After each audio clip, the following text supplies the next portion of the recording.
Hey everyone, welcome to Canon and Plot Holes. My name is Seth. I'm your resident Canon and Plot Holes guy. This is my first video on the channel. No intro yet. I don't know if I'm going to do one. Basically, I'm going to talk about TV shows, movies, books, anything that has a plot of any sort. Find the holes, if you will. I also am a fan of Canon for many different shows and movies and universes, and I thought this would be a good channel to create, and this would be a good thing to do to kind of explain some more complex principles over time to people about specific series that they may have watched one or two episodes and not gotten, mainly because they just don't get the plot points. Hopefully my reviews and my Canon overviews and the things that I put out in this channel help people understand, or maybe give them a different perspective, my perspective, on a lot of these shows and a lot of these movies. But let's move on to my first video. What is Star Trek? It's this massive universe that a lot of people are finding more recently that exists. New shows like Discovery and Picard and even Lower Decks are getting people to ask what Star Trek is and look up the series. I've had friends who've never been interested in sci-fi now all of a sudden wanting to be up to date on Star Trek. One thing I have noticed recently is sci-fi is becoming mainstream. Sci-fi and fantasy in general. I'm really surprised by this. A lot of people are catching up on all kinds of different sci-fi. Firefly, I think, is one that really got people interested. And now that sci-fi is okay to film and produce and spend a lot of money on, we have shows like The Expanse, Star Trek Discovery, Debris, which is a great series that just came out. And I just want to make videos on these subjects. And I've gone back to my prior point. Let's move forward. Star Trek. So, what is Star Trek? Star Trek, to me, is a great science fiction series that really got people to think. Gene Roddenberry, who is the creator, by the way, of Star Trek, did a great job in writing these stories in a way that everyday people could associate with. Many episodes, like the Black-White episode, specifically got people to talk about race, the fact that an officer was black in the 60s, a show that was created in the 60s, and one of the officers was black. That was an amazing thing that he did for just people in general. And it's really become, I think, a bastion of hope for a lot of people of what the future could be. Gene Roddenberry's vision of the future was a little bit, how should I say pie in the sky. I mean, I would love for the future to be like that, but good luck getting rid of money. That's that's a whole nother discussion. But Gene Roddenberry, who created Star Trek in the 60s, the original series, and was involved with a lot of them up until his death in the 90s. I'm pretty sure it was the 90s. I didn't look it up. Sorry. He also was... Star Trek was really his only series that he ever really made.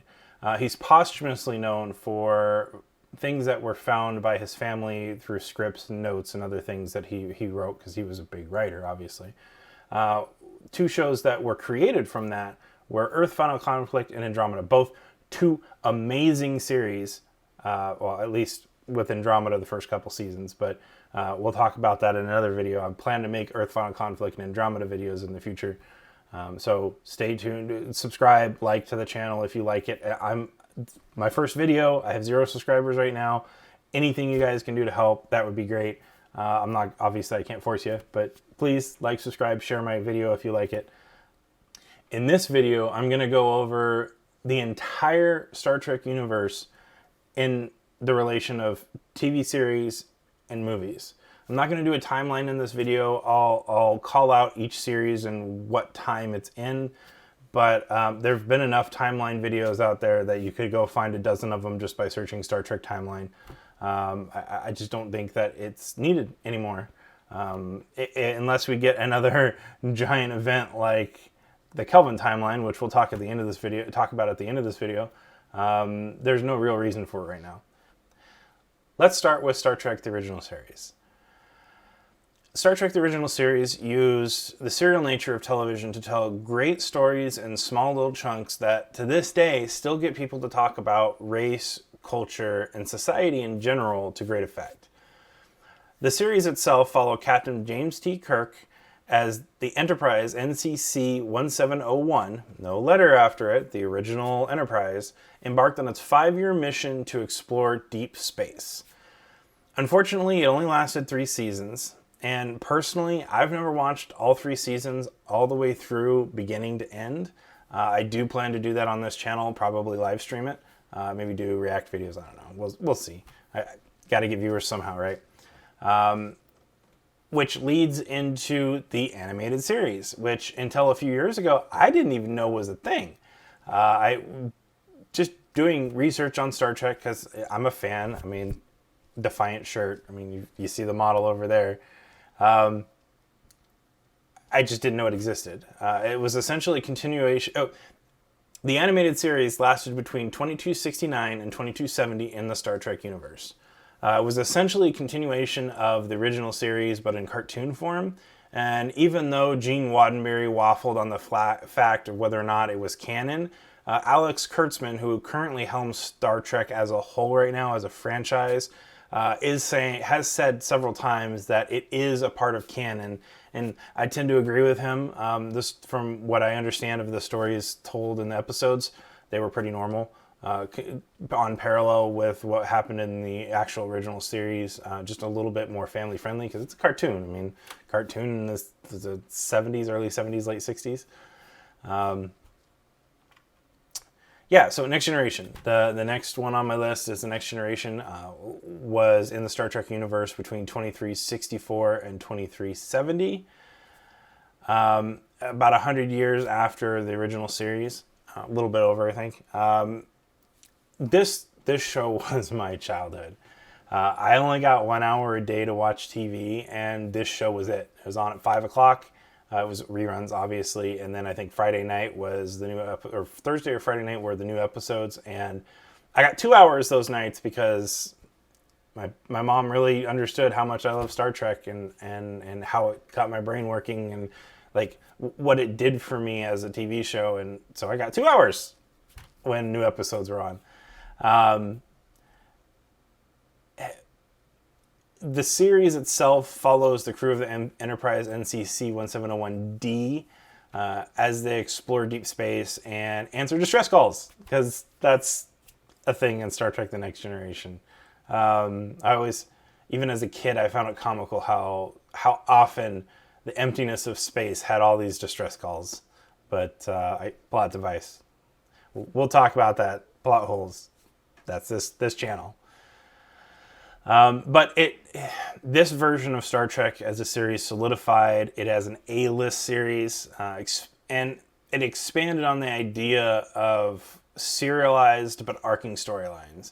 There were a lot of dramas on TV at the time, and obviously they had arcing storylines, but the idea that you can have complete separate serialized stories, but then still have an arc between them was still a new thing in the 80s when Star Trek: The Next Generation came out. And season 2 and 3 really expanded on that, but we'll talk about that. And I gotta move on. I don't want the video to be too long, but Deep Space Nine. This is my favorite series, mostly because of how dark and gritty it is and how more realistic it was. There was money involved. There's crime. Real crime.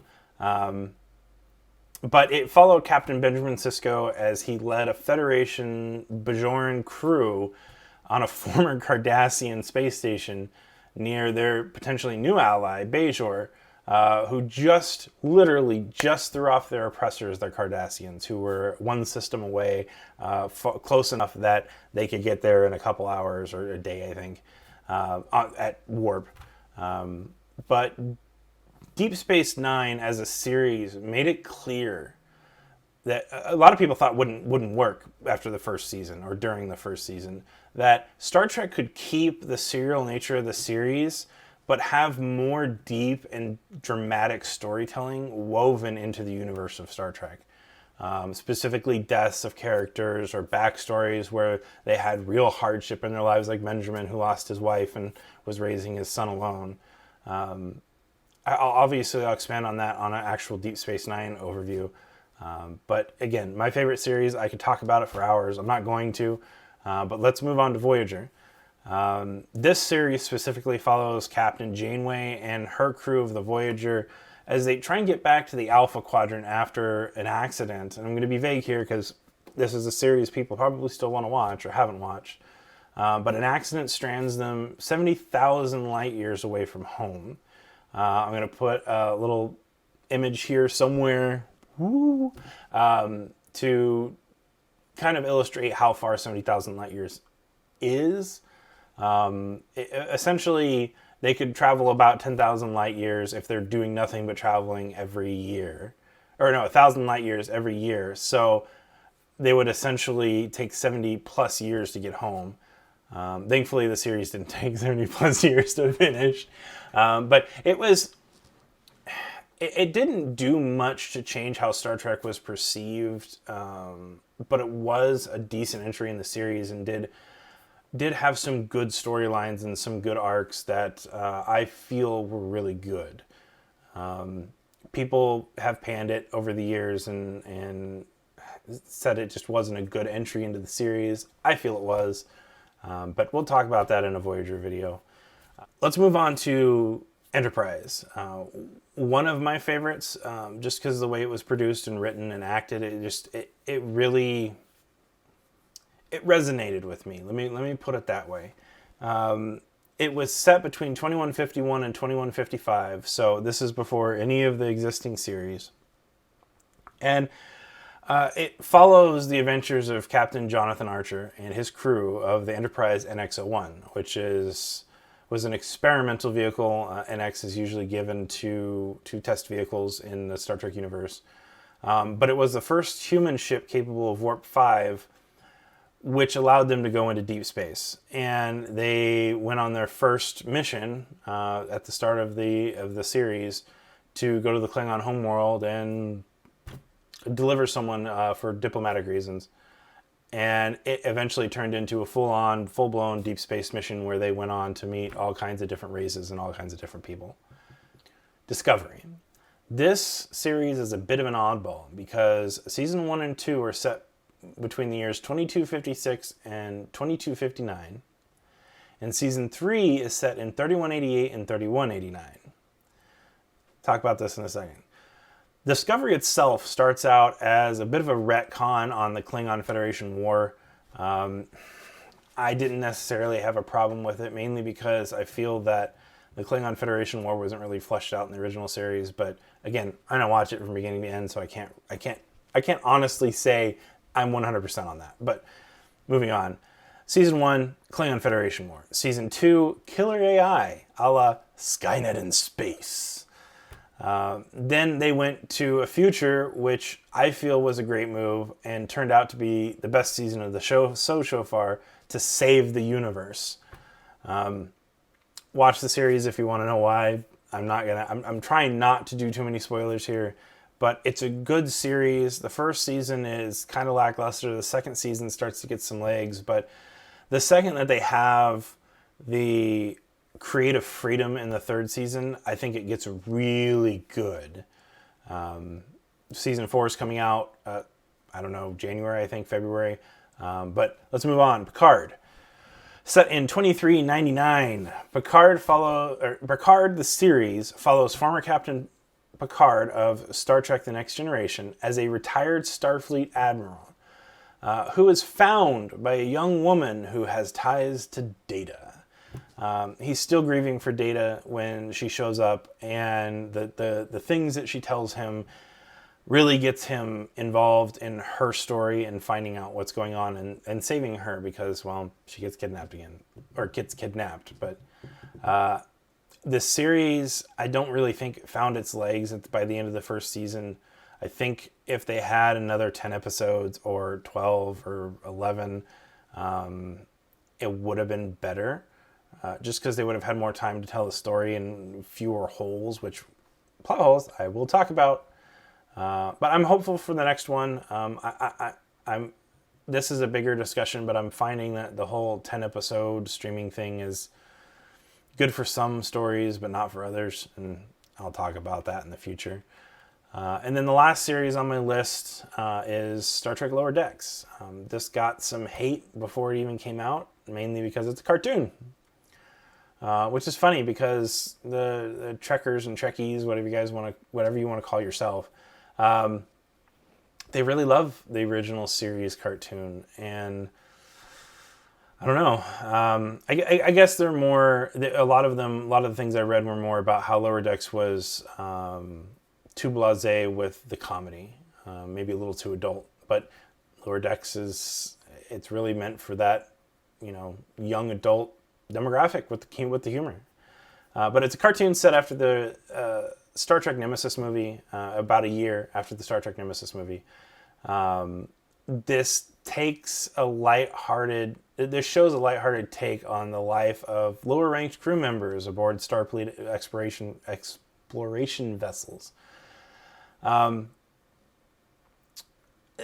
two main characters are Ensign Brad Boimler and Beckett Mariner as they deal with their daily tasks while having Star Trek style little tiny quirks in their day. And the one thing that I really noticed when watching the episodes is it's not just the quirks that happen to them, it's the quirks that, usually happen to the officers and then kind of trickle down to the lower decks. I thought it was a unique take. I think I'm going to enjoy the next season more than I did the first. Towards the end, they really got into their stride as to what was really funny and what the series wanted to be. But it's definitely not typical Star Trek fare. If you're looking for the typical Star Trek like DS9 or Next Generation experience, it's not it. Definitely an experiment that seems to be doing well. Like I said, I'm going to be doing individual series on each of these individual series and probably the movies too, just quick 5-minute reviews. But subscribe, get the bell on, pay attention, because I'm planning on doing a video every couple weeks. It's really based around my work schedule, but we'll see. So let's talk about Star Trek movies. There were quite a few of them, and I feel they were responsible for the whole moving TV to movies and movies to TV thing that has become it happens quite a bit now. And Star Trek the Motion Picture, set in 2273 in the Star Trek universe, was the first movie made in the Star Trek universe, and it was considered a much colder and more dramatic version of the original series. Which I'm not surprised. Adults pay for movies. Adults go to movies because they don't typically go to movies unless they're kid movies. And Star Trek, definitely not a kid thing. I mean, kids watched it, but it was more. I think it was more for the parents. But it starred the expected crew and a few new members around a rebuilt Enterprise as they try to deal with a sentient cloud on its way to Earth, destroying everything in its path. Pretty good movie. I liked it. I enjoyed it. Thumbs up for me. Not the best, but we're not going to talk about that in this video. We're just going to move on. Star Trek II, The Wrath of Khan. One of the widest and most known Star Trek movies of all time. Was considered a phenomenal movie. Great directing, great production, great writing, great acting. But it takes from one of the original series episodes called Space Seed. And it expands on it, taking Kirk, Spock, and the rest of the Enterprise crew to hunt for a former enemy, Khan Noonien Singh, who vowed to take revenge for his defeat at the hands of Kirk. Very good movie. I don't want to talk too much more about it because go watch it. Go stream it. Go buy it on Amazon. I think it's on Amazon. I don't know where it's at. Paramount Plus probably. Go watch it. Star Trek III, The Search for Spock. This was actually the first Star Trek movie I ever saw, and it was on TV. But immediately following the events of the Wrath of Khan, Kirk and his crew steal the Enterprise back, which I never really got. Why did they lose it? Maybe I missed it, and I remember when I was a kid, and I don't remember now. But they stole the Enterprise to help steal Spock's, or to help save Spock's soul, his Katra, and which was given to Bones in the last movie at the end of the movie. This movie seems to have been the most consequential movie for the original series crew, losing family and their ship in the process of saving Spock. Pretty good movie. Definitely go watch it. Watch all of these. They're all decent. Even the bad ones are still good. But Star Trek IV, The Voyage Home. This was on all the time on television on the weekends, and I've seen it, I don't know, a dozen times, and it always seemed the plot holes in this movie are insane, and this might be my first plot hole video that I make, but set in 2286 and goes back to 1986. It's a decent time travel movie, however flawed, but it follows the crew of the newly minted Enterprise NCC-1701A as they go back in time to bring whales to the future to save planet Earth from an alien race that wants to destroy Earth because there's no more whales. I don't know why.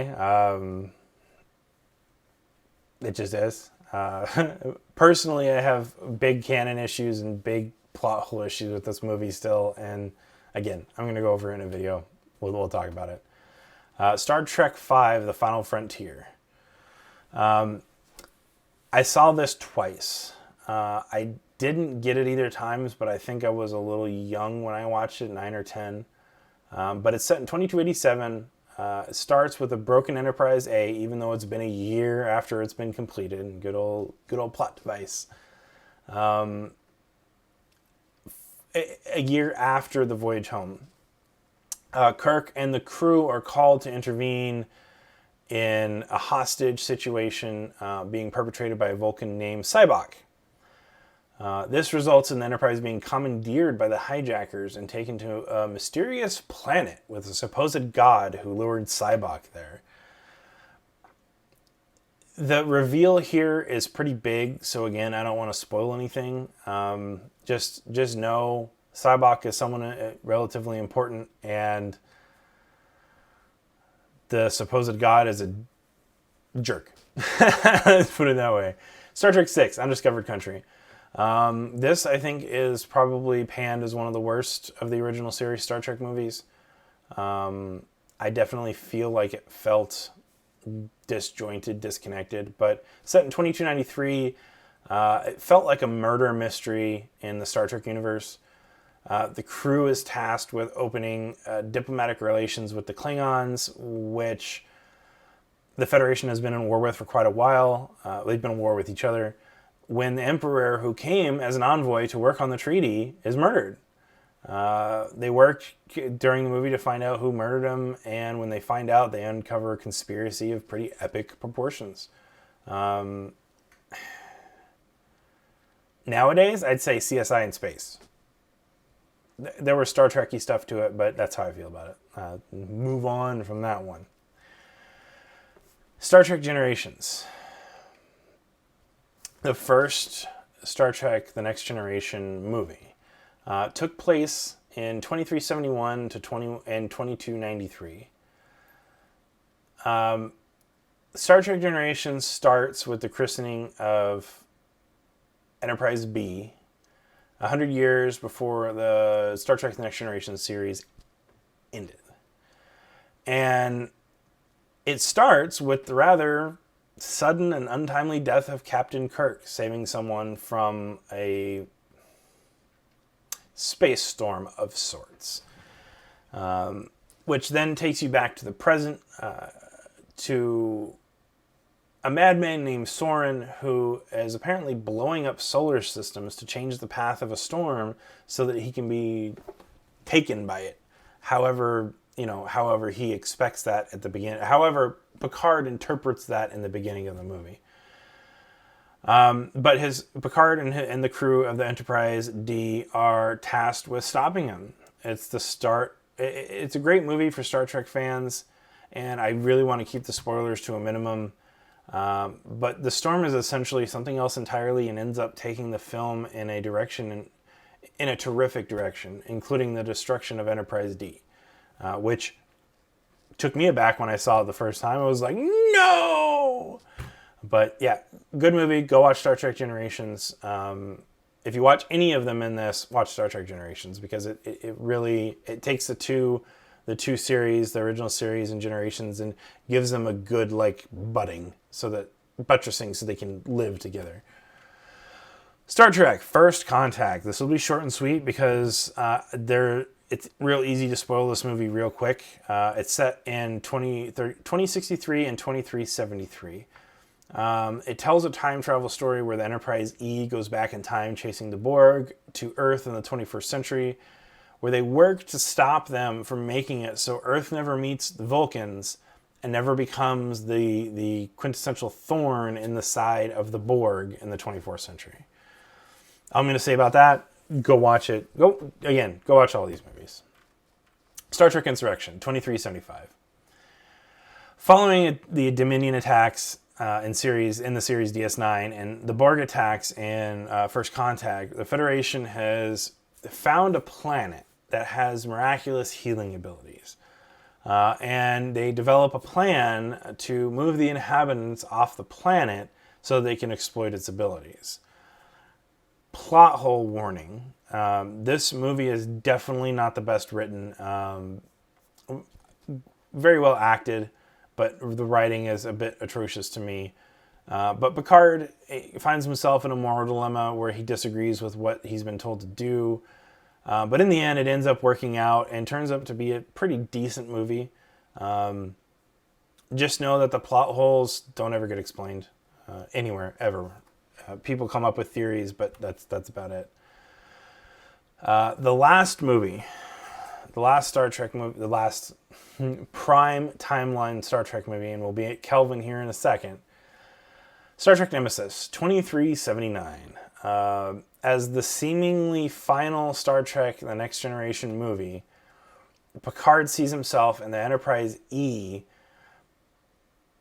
are tasked with helming a diplomatic mission to Romulus when the government of Romulus is overthrown by someone new, someone from Remus who's not supposedly a Romulan. That alludes to the things that you find out towards the middle of the movie. Definitely watch it, not going to spoil it. But the new leader of Romulus decides that he wants to destroy Earth because Earth, well, is a thorn in everyone's side. All of the neutral to evil people hate Earth because they're too good, too many good do-gooders, and they hurt them because they don't let them hurt other people. Whatever. But they basically the bad guy flies or warps towards Earth with a WMD, and the Enterprise intercepts them and essentially stops them. The stuff in between is pretty good. Watch it. Totally worth watching it. And then the part that I kind of dread, the Kelvin Timeline. The movies themselves were not horrible. In and of themselves, they were pretty good. But when in your first movie, you shrug off the changes you made as alternate universe in like a single one-off line in a script, you hit problems with me. Basically, Future Spock comes back before the destruction of Romulus, like quite before, like we're talking a couple hundreds of years before the destruction of Romulus. And I don't want to give it away. Spock comes from the future, tries to change stuff, and it changes the timeline, creating a new timeline. It's set in Romulus is destroyed in 2387. Nero goes back in time to 2233, and I guess it was 100 years. I guess I didn't pay enough attention. 2258 is when Spock comes back. Oh no, 2258 is when the movie happens. 2233 is when Anira arrives, and 2387 is when Romulus explodes. Sorry. I'm not a fan of the Kelvin Timeline, so I'm not putting too much detail in this. I'll do actual videos on each of the movies, or maybe all three of the movies at once. But Star Trek Into Darkness, again, standalone as a movie in a new universe, it's not a bad movie. There were some good plot points. I don't remember there being too many plot holes, but essentially, it's Star Trek II, the original series Star Trek II movie, Wrath of Khan, but in the new universe. And Khan is different, but the same kind of things still happen. So, how do I put this? Khan is still a bad guy. Khan still kills Spock. But he's not as bad of a bad guy as he was. Let me put it that way. And then Star Trek Beyond is the most recent one. I didn't like this movie. You can watch it. You'll probably get a little bit of a thrill out of it. But I think the people complaining about all the retconning and all the changes finally got to the writers and J.J. Abrams. And they just went out of left field with an entirely new story in somewhere that has never been touched. And essentially destroy the Enterprise. I don't know what to say about this movie. It's Kelvin Timeline. I'll talk about it later. I'm not going to spend too much time on it. This is the end of the video.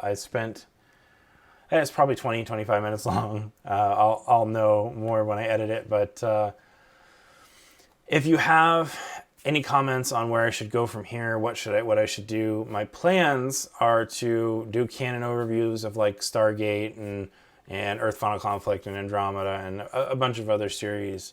And in between, just do things as they come up. Like I think my next video, I want to do a video of a review and kind of my personal take on the Snyder Cut of Justice League, because I feel that was a phenomenal movie compared to the original. But please comment down below, like, subscribe, get the bell on so that you can see my videos when they come out. And input, people. Just give me input. Let me know what's going on. Let me know what you think. And I'll keep trying to make good videos if this one was any good. See you guys later.